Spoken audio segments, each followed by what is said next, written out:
नहीं, लेकिन आप नरेंद्र मोदी को क्यों नहीं पसंद करती? सरकार बस एक मौका ढूंढ रही है कि कभी भी ये हो सकता है। 5 बार महसूस मुझे हुआ। गुजरात में अटैक किया गया। सनातन मानना चाहिए ना आपको, क्यों संविधान के चक्कर में पड़ी? विपक्ष क्या मजबूत है क्या, ये हमारे और आपके लिए भी बड़ा सवाल इसीलिए तो लोग कहते हैं कि आपकी तरह के लोगों को पाकिस्तान भेज देना चाहिए। है। क्या अल्पसंख्यकों में जातिवाद नहीं है? विपक्ष सांसद जो है संविधान को खत्म करने पे तुले, फिर भी देना लगता है चाहते आपने वो जश्न नहीं देखा 22 तारीख को। हैं। जब आप मुसलमान को ही गाली देते हैं, पाकिस्तान को ही गाली देते हैं, तभी देखते हैं। बाबरी मस्जिद के ताले खुलने के पहले फिर से जेल गई तो क्या होगा?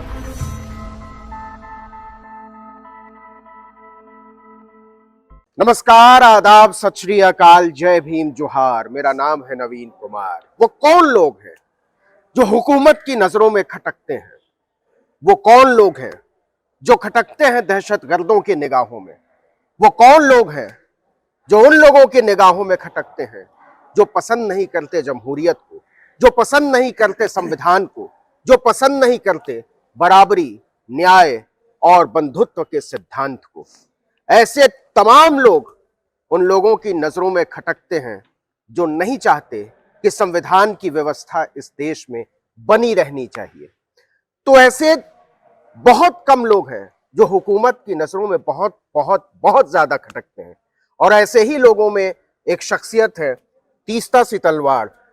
तीस्ता सितलवाड़ भारतीय जनता पार्टी की निगाहों में, इस हुकूमत की निगाहों में, गुजरात सरकार की निगाहों में और इस मुल्क की हुकूमत की निगाहों में बहुत खटकती हैं।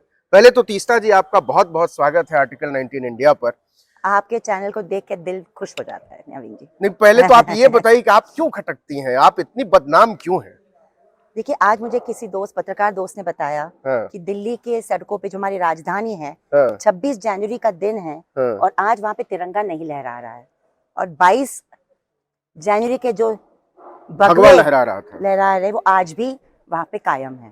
तो इसीलिए हम खटकते हैं, क्योंकि हम तिरंगे वाले हैं, हम जमहूरियत वाले हैं, हम बाबा साहब अम्बेडकर, मौलाना आजाद, नेहरू, सरदार पटेल का हो, आदिवासी जोहार, मतलब आपने जो जिस तरह अपने रीडर्स व्यूअर्स को ग्रीट किया, हर हिंदुस्तानी नागरिक को हम उसी तरह पसंद करते हैं जैसे हमारा संविधान पसंद करता है।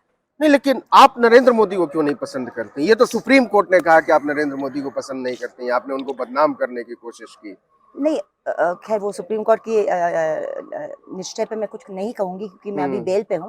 मगर इतना जरूर कहूंगी कि अगर कोई राजनीति हमारे नजर में, एक नागरिक के नजर में जो मैं हूँ, नफरत की बुनियाद पे टिकी हो और एक दूसरे की जुदाई करते करते ये देश को भी एक खतरा बन जाए, तो वो राजनीति एक व्यक्ति के साथ न जुड़ते हुए मैं एक सोच विचारधारा से जुड़ती हूँ जो राष्ट्रीय स्वयंसेवक संघ की है, और मैं मानती हूँ वो विचारधारा बड़ी खतरनाक है ये देश की।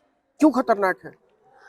क्योंकि संविधान में नहीं मानती। सनातन मानना चाहिए ना आपको, क्यों संविधान के चक्कर में पड़ी हुई देखिए, है? मैं मेरी अम्मा को हर वक्त याद करती हूँ। माँ होती है, वो पूजा करती थी, पूजा पाठ करती थी, मगर जिस दिन 6 दिसंबर को बाबरी मस्जिद को बहुत ही खतरनाक और घटिया तरीके से गिराया गया, उस दिन मेरी माँ रोई है। उस दिन मेरी माँ ने पूजा पाठ भी किया है और फिर 150 से ज्यादा खत लिखे हैं वो मुसलमानों को जो उनके करीब थे, चाहे वो पारंपरिक कारीगर हो या कोई भी हो, ये कहते हुए कि मैं हिंदू होते हुए शर्मिंदा हूँ। तो सनातन का नाम सर मत लीजिए। अच्छा, वो भी सनातनी थी। इसीलिए तो लोग कहते हैं कि आपकी तरह के लोगों को पाकिस्तान भेज देना चाहिए। इस देखिए, देश के लिए आप पाकिस्तान लोग में भी ठीक नहीं हमारे हैं। लिए जगह नहीं होगी, क्योंकि जहाँ पे भी धार्मिक राष्ट्रवाद कायम है और वो हमारे मुल्क में भी कायम करने की कोशिश की जा रही है, वो हमारे जैसे लोग जो एक सामूहिक राष्ट्रवाद में मानते हैं, वो वहां पे भी खटकेंगे। तीस्ता जी बहुत सक्रिय रही सांप्रदायिकता के मुद्दे पर, और तब से जब इस देश में रथ यात्रा शुरू नहीं हुई थी, बाबरी मस्जिद गिराई नहीं गई थी, उसके बाद कट्टर हिंदुत्व का झंडा लहराया नहीं गया था। तीस्ता जी, आप 90 के दशक से सक्रिय हैं, और खासकर गुजरात और महाराष्ट्र में बहुत ज्यादा। 90 का दशक ज्यादा जहरीला, ज्यादा खतरनाक था, या अभी का वक्त ज्यादा खतरनाक है? क्या अंतर देखती हैं दोनों में? सवाल मुश्किल का है, जवाब भी उतना ही मुश्किल देना है। एक तो मुझे लगता है कि उस वक्त भी बड़ा खतरनाक दौर था। फर्क इतना था कि उस वक्त की सरकार, क्या माहौल था उस समय, और एक अगर आप याद खतरनाक करें सड़क तो? पे हमारे दोस्त जो बनारस में रहते हैं, आज भी रहते हैं वहां पे, या चाहे जौनपुर में रहते हैं या इलाहाबाद में रहते हैं, उस वक्त भी उनको, अगर वो सोच विचारधारा वाले हिंदू हो या मुसलमान हो या जो भी हो, जो सक्रिय लोग हैं, जो अमन पसंद लोग हैं, वो ट्रेन में सफ़र करने से डरते थे, क्योंकि भगवा झुंड जो है, मॉब जो है, वो वहाँ पे हावी था। तब भी फर्क सिर्फ इतनी थी कि सरकारें उस वक्त उनकी कच्ची कच्ची बनी थी, पक्की नहीं बन चुकी थी। आज उनकी सरकारें पक्की बन चुकी है और हर संशोधन पे उन्होंने पूरा अपना कब्जा कर दिया है। और इसीलिए ये जो एक इन्फिल्ट्रेशन हम बोलते हैं अंग्रेजी में, वो विचारधारा का घुसपैठ, वो सोच विचारधारा का घुसपैठ अलग अलग सिस्टम्स ऑफ गवर्नेंस में, चाहे वो टीचर हो, चाहे वो प्राध्यापक हो, चाहे वो शिक्षक संस्था हो, चाहे वो कानून व्यवस्था हो, चाहे वो पुलिस हो, उसमें तब भी थी, आज भी और गहराई से घुस गई। अच्छा, तो अगर आपके संवैधानिक पद पे ही ऐसे लोग बैठे हों जो संविधान में न माने, तो क्या आसरा हो? आप ये कह रही हैं कि इस देश की हुकूमत संविधान के रास्ते पर नहीं चल रही है? नहीं, मैं अच्छा। मानती हूँ कि इस वक्त सांसद जो है संविधान को खत्म करने पे तुली है। ऐसा क्यों? क्योंकि सब कुछ तो ठीक चल रहा है, सुप्रीम कोर्ट अपने तरीके से काम कर रहा है, चुनाव हो रहा है, सरकारें बदल रही हैं, सरकारें बन रही हैं, इतने दुनिया के सबसे दुनिया की सबसे बड़ी पार्टी के सबसे बड़े नेता प्रधानमंत्री हैं लगभग 10 साल से, फिर 5 साल वो मांग रहे हैं, लाल किले से कहा उन्होंने। क्या दिक्कत क्या है? चुनाव होने से या न होने से लोकशाही नहीं बनती। लोकशाही तब बनती है जब सबसे छोटा तबका जो आपका हो, आबादी का, वो भी ये देश में बिल्कुल अपने आप को महफूज समझे, सक्रिय समझे, सिक्योर समझे। और मैं ऐसा मानती हूँ कि आज हमारे बहुत सारे संख्या में जो हमारे किसान हैं, कामगार हैं, मुसलमान हैं, अल्पसंख्यक है, महिला हैं, वो अपने आप को सुरक्षित नहीं मानते। ये मेरा कहना है। हो सकता है मैं गलत हूँ। चुनाव ही एक महिलाओं के बीच अपार लोकप्रियता है मोदी जी की। होगी, वो आप मोदी जी को ज्यादा करीबी से जानते हैं मुझसे, मगर मैं मानती हूँ कि अगर हाथरस का कांड हो सकता है ये देश में, जैसे निर्भया का हुआ था 2012 में, अगर उन्नाव का हो सकता है, अगर हमारी छोटी छोटी बहन जो रेसलर्स हैं 6-8 महीने के लिए प्रदर्शन करती रहे, प्रतिरोध व्यक्त करती रहे जंतर मंतर पे, और हुकूमत बात नहीं सुने, बनारस हिंदू यूनिवर्सिटी में इस तरह के वाकया हो और तो मुझे भारतीय लगता जनता पार्टी के लोग पकड़े जाए, उसके साथ पकड़े जाए, तो इसको हम किस तरह की लोकप्रियता कह सकते हैं, बच्चियों के साथ या महिलाओं के साथ? तीस्ता जी, आपको एक लड़ाई के लिए बहुत ज्यादा जाना जाता है और वो है बेस्ट बेकरी की लड़ाई। उस लड़ाई को आपने जिस मुश्किल दौर में लड़ा, उसके लिए बहुत सारे लोगों ने आपको सलाम भेजा होगा। ऐसी कौन सी वजह थी जिसने बहुत सारा जोखिम लेकर आपको बेस्ट बेकरी की लड़ाई लड़ने के लिए प्रेरित किया? क्या वो घटना थी और कैसे आप इस लड़ाई में आगे बढ़े?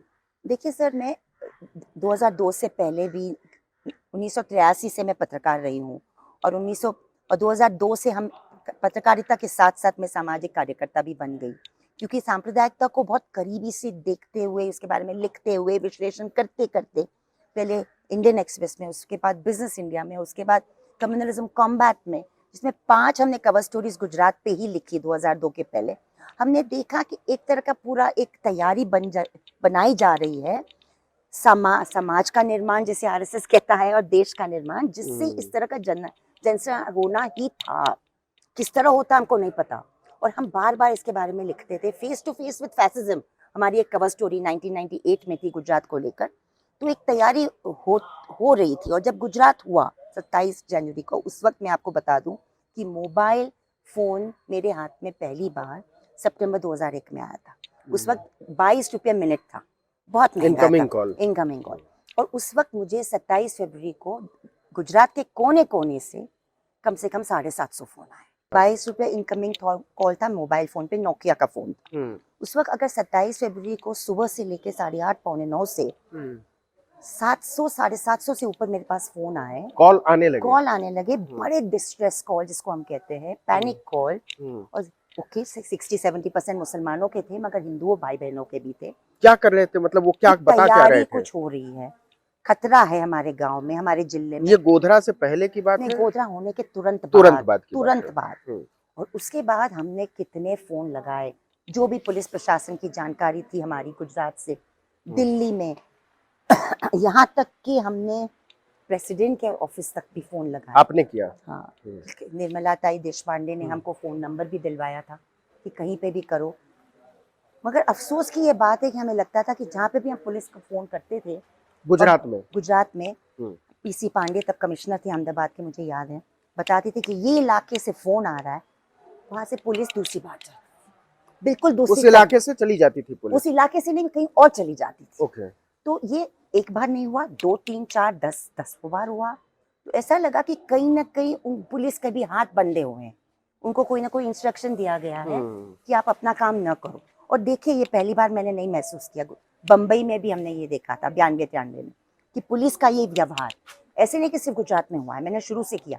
ये जो सांप्रदायिक सोच पुलिस के जहन में जो घुसने वाली बात है, वो पहले भी हो चुकी है, और वो मुझे लगता है अर्ली 1980 से शुरुआत हुई है। एक तरह का, जो मैंने कहा ना कि इन्फिल्ट्रेशन हमारे लॉ इन्फोर्समेंट में गुजरात में तो खुलकर दिखाई है। और इसीलिए हमने हमारी संस्था की स्थापना की, केसेस लड़ना शुरू किए, 68 केसेस लड़े, जिसमें से बेस्ट बेकरी केस एक बहुत बड़ा केस था। और बेस्ट बेकरी केस बहुत खास केस ये था, 14 लोगों की जान ली गई थी वडोदरा में। और इसमें एक 17 साल की लड़की अपना बयान देती है, एफआईआर दर्ज करती है, जाहिरा शेख, मानव अधिकार आयोग के सामने भी बोलती है वो। और उसके बाद 2002 में 1 मार्च को घटना होती है, और 1 साल के अंदर जून महीने तक 2003 में पूरा निकाला जाता है, पूरा एक्विटल हो जाता है। केस बस कुछ 1 महीने से कम चलता है वडोदरा कोर्ट में। It was a travesty of justice, मतलब क्या बताए। और उसके बाद देश भर में इसकी निंदा हुई, और उसके बाद ये लड़की और उनके परिवार ने हमारे संस्था को खत लिखा कि हमें सच्चाई बतानी है आपको, कि हमने क्यों उस तरह बयान दिया था कोर्ट में, वगैरह वगैरह। फिर हमारी संस्था ने लीगल एडवाइस लिया, वगैरह वगैरह। बम्बई में आके उन्होंने प्रेस कॉन्फ्रेंस किया, जस्टिस आनंद के सामने वो आई, एनएचआरसी के जो चेयरपर्सन थे, फॉर्मर चीफ जस्टिस। और उसके बाद मानवाधिकार आयोग ने पहला केस दाखिल किया सुप्रीम कोर्ट में, और उसके बाद जाहिरा शेख और सीजेपी ने किया। वो केस को लेकर, हमारे केस को फाइनली सुप्रीम कोर्ट ने महाराष्ट्र ट्रांसफर कर दिया 2004 में, इलेक्शन के ठीक 3 हफ्ते पहले। और उसका निकाल जब आता है 2006 में, तो कन्विक्शन मिलता है, जो पहला क्विटल हुआ था। बीच में ड्रामा फिर होता है कि जाहिरा फिर बदलती है, फिर हमारे खिलाफ इल्जाम आता है। तब भी मैंने कहा था कि आप मुकदमा लड़ रही थी, तो आपके ऊपर सरकार का कोई दबाव था? कोई मतलब किसी तरीके से पुलिस की तरफ से, सरकार की तरफ से, या पॉलिटिकल एजेंट्स की तरफ से कुछ आपको 5 बार मुझे गुजरात में अटैक किया गया फिजिकली, 2002 और 3 के बीच में। हर वक्त मैंने एफआईआर दर्ज की। उसके बाद लोग आके कहते थे, हमारे वकीलों के थ्रू मैसेज भेजते थे कि इनको बोलो ये काम छोड़ दें, 1-2 केस लड़ ले, बाकी केसेस छोड़ दे। और हमने क्या किया, हमने खुद तो नहीं लड़ा, हमने सिर्फ वकील उनके लिए खड़ा किया ताकि वो विक्टिम लड़ सके। आपने वकालत की पढ़ाई पढ़ी है? हमने पढ़ी है, up to 2nd year law, फिर मैंने ड्रॉप आउट करके पत्रकारिता की। अच्छा, मैंने पढ़ा है कि आपके दादाजी जो है जी, वो भारत के पहले अटॉर्नी जनरल थे, ये बात सच है? जी सर, मोतीलाल सेठरवाल। वो 12 साल अटॉर्नी जनरल रहे हैं पहली 2 सरकारों में। तीस्ता जी, बात को थोड़ा सा बदलते हैं। इस पर तो कोई बात बहस हो नहीं सकती है कि इस समय देश का माहौल बहुत सांप्रदायिक है, लेकिन अब आप इस देश को किस तरफ जाता हुआ देख रही हैं मौजूदा माहौल में, पोस्ट अयोध्या? अभी इस वक्त पूरा प्रिडिक्शन करना बड़ा मुश्किल है। 24 का चुनाव आ रहा है, इसलिए मैं मानती हूँ, इसलिए बड़ा बहुत ही एक हम खतरनाक मोड पे है, ये जरूर है, हम बहुत ही एक खतरनाक मोड पे है। क्या ये देश अपने आप को बचा पाएगा, ये एक बहुत बड़ा सवाल है। आज भी मैं मानती हूँ कि 50% से ज्यादा लोग ये रेजिम को नहीं चाहते।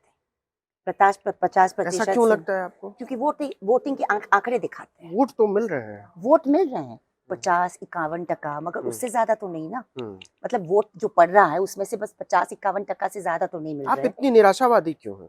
मुझे लगता है कि आपको किसी चीज पर भरोसा नहीं है, आपको सरकार पर भरोसा नहीं है, आपको मैं आपको सिस्टम पर भरोसा नहीं है, आपके सवाल के जवाब में दे रही हूँ। नहीं, आंकड़े है ना, आंकड़े जो बता रहे हैं कि 100% वोट तो भारतीय जनता पार्टी को नहीं है ना, 51% है, जो आपने भी कहा अपने शो पे। तो बाकी जो 49% है वो गुजरात में भी मौजूद है। गुजरात राज्य में भी 49% वोट इनको नहीं जाता, भले सीट इनको बहुत ज्यादा मिल जाती है, मानते हैं। तो इसका कारण है कि कई लोग उनको वोट नहीं दे रहे, काफी बड़ी संख्या है वो जो नहीं दे रही। नेशनल एवरेज उनका 37% है, वो सब लोग जानते हैं, मगर वो बात वो नहीं है। बात ये है कि ये पार्टी जो पावर में है वो सबसे पॉलिटिकली सीरियस पार्टी है, जो इलेक्शन लड़ने में हर चीज को इस्तेमाल करने के लिए तैयार है। हर चीज मतलब पैसा, दमन, सत्ता, सब कुछ। मगर for me that is not the point. मेरे लिए विपक्ष ज्यादा बड़ा सवाल है इस वक्त, क्योंकि वो जो है वो है, वो जिस तरह की ताकत है वो हमारे सामने है। 2014 में भी थी, 19 में भी थी, और आज उससे और भी अयोध्या के बाद है। विपक्ष क्या मजबूत है क्या, ये हमारे और आपके लिए बहुत बड़ा सवाल है। और मुझे लगता है ये एक सवाल पे हम लोग सब चर्चित हो जाते हैं, हमारे पास जवाब नहीं रहता। क्योंकि अगर हम राज्य की बात कहें तो हम कह सकते हैं हाँ, महाराष्ट्र में एक तबका बहुत मजबूत है, बंगाल में शायद मजबूत है, दक्षिण भारत में मजबूत है, मगर जो बड़ा विपक्ष जो है वो कितना सीरियसली, कितने जिम्मेदारी से अपना अपना ये रोल अदा कर पाएगा जो ये देश की लोकशाही बचाने का, वो मुझे आज मेरे पास जवाब नहीं है उसको असेस करने का। मीडिया की बात करते हैं थोड़ी सी। आप मीडिया एक्टिविस्ट भी रही हैं, आप कॉम्बैट कम्युनलिज्म चलाती रही हैं, सोशल एक्टिविस्ट तो आप हैं ही। क्या लगता है कि आज का जो मीडिया है, खासकर टेलीविजन मीडिया, वो पॉलिटिकल सिस्टम से, रूलिंग पॉलिटिकल सिस्टम से ज्यादा करप्ट हो चुका है? मैं मोरल करप्शन की बात कर रहा बिल्कुल, मैं मानती हूँ कि आज मैं उनको इलेक्ट्रॉनिक मीडिया में नहीं कहती, मैं कमर्शियल मीडिया कहती हूँ। हूँ। अगर उनका आप पूरा ढांचा देखें तो उनका फंडिंग जो है वही कॉरपोरेशन से है जो सरकार के करीब है, और वही कई कॉरपोरेशंस के नुमाइंदगे जो है सांसद में भी बैठे हैं। Mining company, telecom company, television company, mobile company. तो एक तरह जमहूरियत लोकशाही पे एक तरह का जकड़ आ चुका है। आपको कभी भूखमरी पे डिस्कशन नहीं मिलेगा, आपको कभी ड्रॉप आउट रेट या शिक्षा। टीवी वाले लोग कहते हैं टीआरपी नहीं आती। आप बैठ सकते हैं। नहीं, टीआरपी नहीं आती, भूखमरी में जनता का इंटरेस्ट नहीं है, बेरोजगारी में जनता का देखिए इंटरेस्ट टीआरपी नहीं का है। जो चक्कर है वो आप हमसे बेहतर जानते हैं। मैं मानती हूँ कि जो पिरोसा जाएगा, जो दिया जाएगा, वो जनता देखेगी। मगर अगर आप एक सहमति के साथ सबके सब चैनल 9 PM न्यूज या 8 PM न्यूज में एक ही बात या दो ही बात चलाएंगे और कोई बात चलाने ही नहीं देंगे, तो आपको पता ही कैसे चलेगा कि और कोई बात चल रही है कि नहीं चल रही। मैं अब 2-4 और छोटे से किस्से बता दूं। जब बिल्किस बानो का जजमेंट मैं आया, उसी पर आ रहा था। बिल्किस बानो का जजमेंट आया, तो क्या लोगों ने टीवी नहीं देखा क्या? देखना बंद कर दिया क्या? जब आप मुसलमान को ही गाली देते, पाकिस्तान को ही गाली देते, तभी देखते हैं क्या? जब हाथरस का कांड हुआ और वो बहुत ही खतरनाक तरीके से वो क्रिमेशन करवाया गया बिना परिवार को वहां पे मौजूद रहने का, तो तब लोगों ने, अगर उसके ऊपर बहस होती टीवी पे, अच्छी तरह चर्चा होती, तो क्या लोग टीवी बंद कर देते? आप मानते हैं कि हमारे देश के लोग इतने क्रूर हैं, वो नहीं देखना चाहते कि वो बच्ची के साथ क्या हुआ? आप करना ही नहीं चाहते वो काम, आप वो मेहनत नहीं करना चाहते, आप उस तरह का पर्सपेक्टिव नहीं देना लगता है चाहते। आपने वो जश्न नहीं देखा 22 तारीख को, जब अयोध्या में मंदिर का उद्घाटन हुआ या प्राण प्रतिष्ठा। मतलब आप मीडिया का जश्न की बात कर रहे हैं? उसी की बात कर रहा देखा हूँ। हमने, मतलब राम आएंगे वो भी वैंस पर लिखा हुआ था। Ram rises again, Ram rises again. हमने काफी शॉर्ट्स लेके रखे हैं, प्रिजर्व करके रखे हैं, पूरा देखा हमने। और मुझे लगता है कि हमारे पत्रकारिता की बहुत एक बड़ी शर्मिंदगी का एक वो भी मोमेंट देखा था। होगा आपने, बागेश्वर वाले बाबा के सामने सारे पैरों में माइक रखे हुए हैं और सारे पत्रकार नीचे चटाई पर बैठे हुए हैं। और वो भी देखा कि जब एडिटिंग करके एक महिला पत्रकार अपने आप को कहाँ कहाँ दिखाती है, वो एक्चुअली कहीं और है। तो ये सब चल रहा है मॉफ्ट में इमेजेस के साथ, पत्रकारिता के साथ। तो ये लड़ाई लड़ी ही नहीं जा सकती है? नहीं, मैं मानती हूँ बिल्कुल लड़नी पड़ेगी। आपने नहीं छोड़ी, हमने नहीं छोड़ी। आज भी आजाद पत्रकारिता ये देश में जिंदा है। बड़ी मुश्किल, मतलब जिस तरीके से हमले हो रहे हैं, मुश्किल है, बहुत मुश्किल है, मगर इसीलिए तो चुनौती है ना, ये देश के लिए चुनौती है। अगर कोई लोग कहते हैं कि ये अघोषित आपातकाल है, या कोई लोग कहते हैं कि second freedom battle will have to be fought, freedom struggle, मतलब दूसरा आज़ादी का आंदोलन लड़ना पड़ेगा आप और हमको, तैयारी शायद इस चीज़ के लिए रखनी पड़ेगी, ये सब चीज़ों के लिए। मगर एक ये भी है कि इतिहास के तौर पे इस तरह की ताकतें किस हद तक जा सकती है, ये भी एक बहुत बड़ा सवाल। एक जो नया ट्रेंड आया है। ट्रेंड क्या कहूँ, मैं कहूँगा कि जो राजनीतिक बदलाव आया है, वो ये आया है कि सबसे ज़्यादा अगर कम्युनल बनाया गया है, किसी अगर हम समुदाय की बात करें, तो वो है दलित, पिछड़ा, आदिवासी। उस पर बहुत ज़्यादा गेरुआ पार्टी ने काम किया है कि पहले उसको रोटी-रोज़गार की तरफ से उसका ध्यान हटाओ, आरक्षण उसका छीनो, उसका अम्बेडकराइट थॉट उससे वापस लो और उसको एक ऐसे कल्पित आनंद की तरफ मोड़ो जिसको रामराज कहा जाता है। इसकी वजह क्या देखती हैं और इसका निदान क्या देखती हैं? वजह तो यही है कि एक तरह से समाज और राजसत्ता में जो भी ताकतें हावी हो जाती हैं, हुँ, वो ताकतों को के ऊपर ज़्यादा एक ग्लैमर बैठ जाता है और जो वंचित तबका है, हुँ, वो उस तरफ नेचुरली इस तरफ खींचा जाता है। मगर एक दूसरी एक अंदरूनी बात है कि ये जो एक ब्राह्मणाइज़ेशन की बात हम कह रहे हैं, जो आदिवासी तबकों के साथ भी हुआ है और संस्कृताइजेशन जिसको एमएन संस्कृताइजेशन श्रीनिवास कहते कहते हैं, हैं। हाँ, संस्कृताइजेशन किया है या फिर हमने इसका अ, अ, ये मैं एक अलग तरीके का उदाहरण देना चाह हुँ, रही हूँ। एक प्लीज़। 60s 1960 70s में जब हम बड़े हो रहे थे, तो हमारे दादा-नानी ये कहते थे कि खतरनाक अगर आप निकलो और बिजली की लाइट ऑन रहे, इतना भी वेस्ट नहीं होना चाहिए। हुँ, शादियों में इतना 10,000 से ज़्यादा खर्चा नहीं होना चाहिए, 20,000 से ज़्यादा खर्चा नहीं होना। अब सोसाइटी क्या कह रही है? अब तो जो ऊपरी सोसाइटी है, जो अपने आप को ऊपर मानती है, जो हुँ, प्रिविलेज्ड है, वो मानती है कि करोड़ों का दिखावा करो, करोड़ों फेंको। हमारे प्रधानमंत्री 10 लाख का सूट छोड़ो, 1 लाख का मॉन्ट ब्लांक पेन यूज़ करते हैं। तो आप इस तरह का जब मैसेज दे रहे हो समाज को कि इस तरह का कमाई करके पैसा फेंकना गलत चीज़ नहीं है, चाहे वो शादी हो, ब्याह हो या सत्ता हो। तो वो एक पूरा एक करप्ट मॉरल करप्शन जिसकी आप बात कर रहे हैं, वो हर तबके में आ गया है। और दूसरी बात मैं कहूँगी कि जो पार्टीज़ अपने आप को सेक्युलर, लिबरल, लेफ्ट कहती है, उन्होंने पहले 40-50 सालों में नुमाइंदगी कितनी दी वंचित तबकों को? ये मेरे लिए बहुत बड़ा सवाल रहा है इस बहुत बड़ा हमेशा से सवाल हमेशा रहा है। कि आपको ये सिर्फ जगजीवन राम को आपने प्रधानमंत्री बनाया कि नहीं, उस हद तक लिमिट नहीं होता, उससे आगे जाइए कि आपने लीडरशिप पोजीशन में आपके यूथ लीडर्स हो, एनएसयूआई हो या एसएफआई हो भी, एसएफआई भी कम्युनिस्ट पार्टी, आपने कहाँ कहाँ अपने दलित, वंचित, ओबीसी, महिला, मुसलमान को बिल्कुल। लीडरशिप पोजीशन में आपने ये देखा। सवाल आज कांग्रेस पार्टी पर भी है क्योंकि एक बिल्कुल, तरफ तो वो पहले, जिसकी सबसे पहले। जितनी संख्या भारी उसकी उतनी हिस्सेदारी के नारे को रिवाइव कर रहे हैं।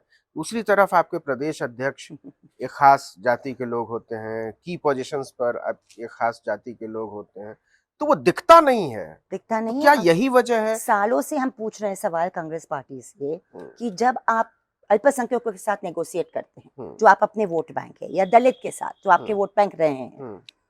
तो आप क्या उनके सिर्फ मेल रिलीजियस लीडरशिप से के साथ करेंगे या मुस्लिम महिला के साथ भी आप डिस्कस रखेंगे जो सदियों से लड़ रही है अपने अधिकार के लिए, या वो मुस्लिम प्रोफेशनल के लिए लिबरल मुसलमान के साथ लड़ेंगे जो अपने कंजर्वेटिज्म के साथ लड़ रहा है?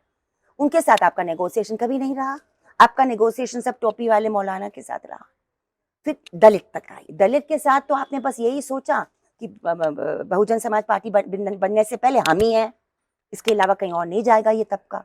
अब तो चला गया ना, चला तो गया ना, तो अब तो उसके खैर वो मायावती जी से भी चला गया। हाँ, वो तो अभी आगे की बात हो गई। मगर मैं आपने कांग्रेस का सवाल उठाया तो मैं कह रही हूँ, आपको रिप्रेजेंटेशन देना पड़ेगा, डिग्निटी देना पड़ेगा और उनके जो मसाइल है, वो वंचित तबका जो मसाइल, वो सिर्फ रिजर्वेशन थोड़ी ना है।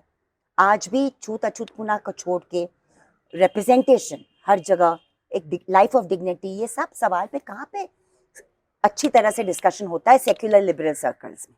मैं मानती हूँ ये भी एक कारण है जिसकी वजह से जहाँ पे टोकन रिप्रेजेंटेशन भगवा पार्टी दे रही है, फिर चाहे वो राष्ट्रपति बनाने के लिए या चाहे वो एमएलए के सीट दे दे या जो भी है, रिजर्व सीट्स में सबसे ज्यादा जीत भारतीय भाजपा जनता के पार्टी लिए। की है। I mean what can be more disturbing than that? अगर ये चीज प्रोग्रेसिव ताकतों को, सेक्युलर ताकतों को, अम्बेडकराइट थॉट को अगर ये चीज चिंतित ना करे तो क्या करे?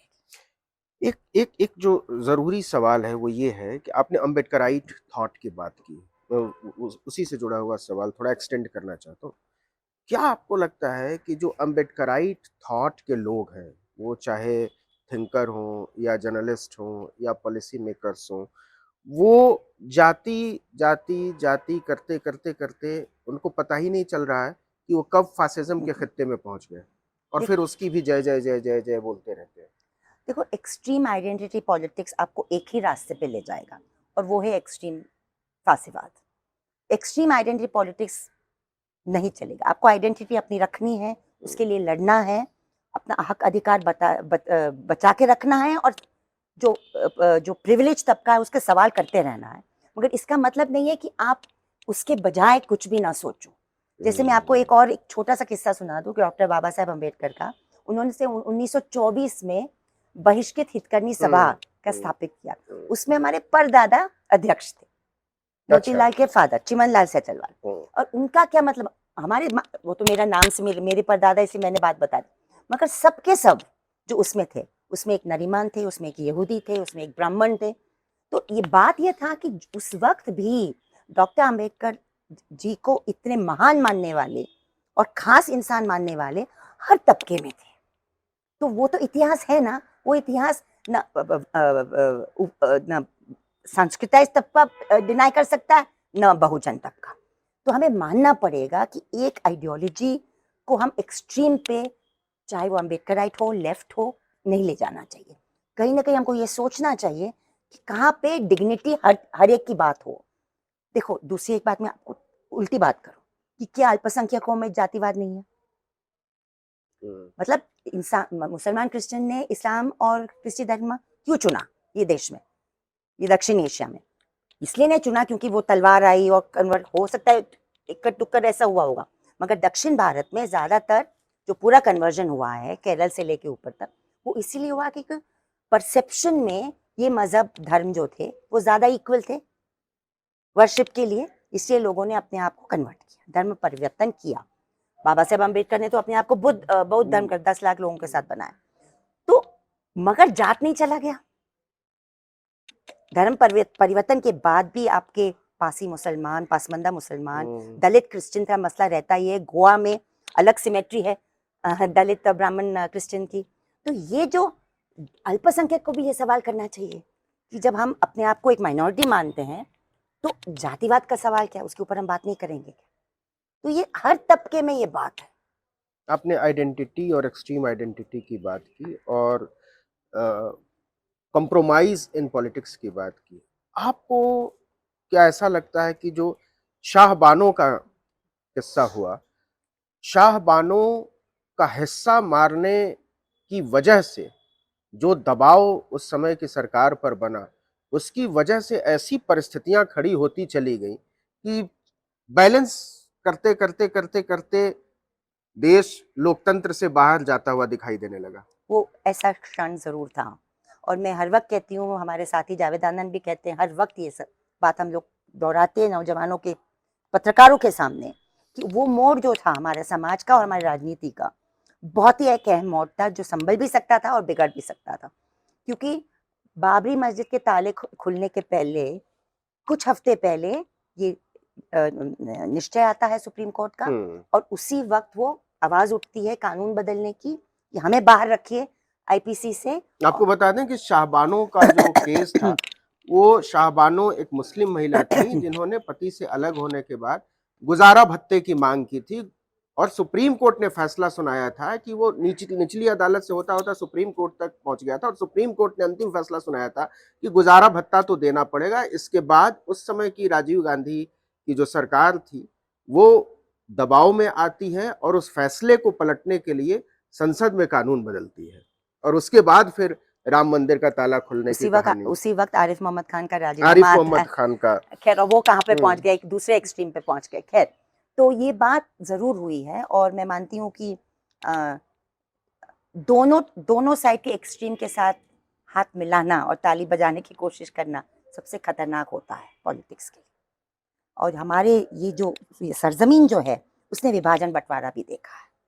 और मैं बस गए हफ्ते किसी से कुछ रिसर्च की बात कर रही थी कि जो मोमिन कॉन्फ्रेंस की बात, आज़ाद मुस्लिम कॉन्फ्रेंस की बात, खान अब्दुल गफ्फार खान की बात, अल्लाह बख्श की बात, कि ऐसे मुसलमान मौजूद नहीं थे ये आंदोलन में, आज़ादी के आंदोलन में, जो बंटवारे विभाजन के खिलाफ थे, सर सैयद अहमद खिलाफ थे, चाहे वो नॉर्थ वेस्ट फ्रंटियर प्रोविंस में हो खान अब्दुल गफ्फार खान या अपने सिंध में हो या हमारे अपने आपके पूरे वीवर्स हों जो मोमेन कॉन्फ्रेंस के थे, मगर नहीं, जो भी उस वक्त की हुकूमत में पार्टीज थी, पावर में थी, वो बस मुस्लिम लीग जो एलिट पार्टी थी, लैंडलॉर्ड्स की पार्टी थी, उनकी बात पे सुनने लगी और नाचने लगी। जो बाकी मुसलमान थे जो कह रहे थे नहीं, हमें नहीं चाहिए भाई बंटवारा, हमारा देश हमारे हिंदू भाइयों के साथ ही बनेगा, बहनों के साथ ही बनेगा। तो सामूहिक राष्ट्रवाद और धार्मिक राष्ट्रवाद में मुस्लिम लीग, आरएसएस और हिंदू महासभा एक साइड में थे, और इसी कंफ्यूजन में कॉम्प्रोमाइज हुआ मुस्लिम लीग के साथ और हम गिविंग हो गया। ब्रिटिश तो चाहती ही थी कि ये हो जाए, 6 महीने जल्दी आपने बंटवारा करा दिया और इतना खून खराबा होता है उस वक्त। पार्टीशन को अभी भी मैं स्टडी कर रही हूँ, वो पूरी स्टडी होगी नहीं जिंदगी भर, कि बिहार में एक कहानी, पंजाब में दूसरी कहानी, बंगाल में तीसरी कहानी, अलग अलग 3 कौमों के साथ विक्टिम्स भी होते हैं और कातिल भी होते हैं, तीनों के साथ बराबरी का कातिल मतलब खराबी होती है, खून खराबा होता है। उससे समाज को सीखना चाहिए, राजनीति को सीखनी चाहिए कि मिनटों में मोहल्ले कैसे एक दूसरे को नफरत कर सकते हैं। इतिहास अपने आप को दोहराता है, हम लोग तो आज भी देख रहे हैं। और भड़काने वाले अभी आज सत्ता में बैठे हैं। एक आखिरी सवाल तीस्ता जी, फिर से जेल गई तो क्या होगा? जाना तो नहीं चाहते कोई भी फिर से जेल, खतरा आज भी मंडरा रहा है, कभी भी मंडरा सकता है, क्योंकि हमें पता भी है कि सरकार बस एक मौका ढूंढ रही है कि कभी भी ये हो सकता है, और ये सिर्फ हमारे साथ नहीं है, कई लोगों के साथ है। और मैं मानती हूँ कि लड़ाई आगे भी जारी रहेगी, हम जेल में जाए या न जाए तो अच्छा ही है, मगर एक बात हमें कहनी पड़ेगी आपके चैनल के, जिस तरह के कानून का शास्त्रीकरण हमने देखा है इन 9.5 साल में, वो शायद कभी भी ये 75-76 साल आज़ादी के हमने नहीं देखा कि कानून को एक शास्त्र की तरह इस्तेमाल किया जा रहा है आम आवाम और नागरिक के खिलाफ। तो हम सब उम्मीद करें कि इस देश में संविधान को आंख दिखाने वाले नाकाम होंगे लोकतंत्र को आंख दिखाने वाले, और वो तमाम लोग कामयाब होंगे जो समानता, न्याय और बंधुत्व के हामी हैं, उसके पक्षधर हैं। तीस्ता जी का इंटरव्यू हमने बंगलुरु में रिकॉर्ड किया है आपके लिए, और हम चाहेंगे कि इस इंटरव्यू को ज़्यादा से ज़्यादा लोगों तक पहुंचाएं, ताकि जो डाइवर्सिटी है, जो विविधता है विचारों की, वो कायम रहे, और न केवल कायम रहे, विविधता कायम रहे, बल्कि उस विविधता में हम सब का सम्मान भी कायम रहे। तीस्ता सितलवाड़, आपका आर्टिकल 19 के साथ बात करने के लिए बहुत बहुत शुक्रिया।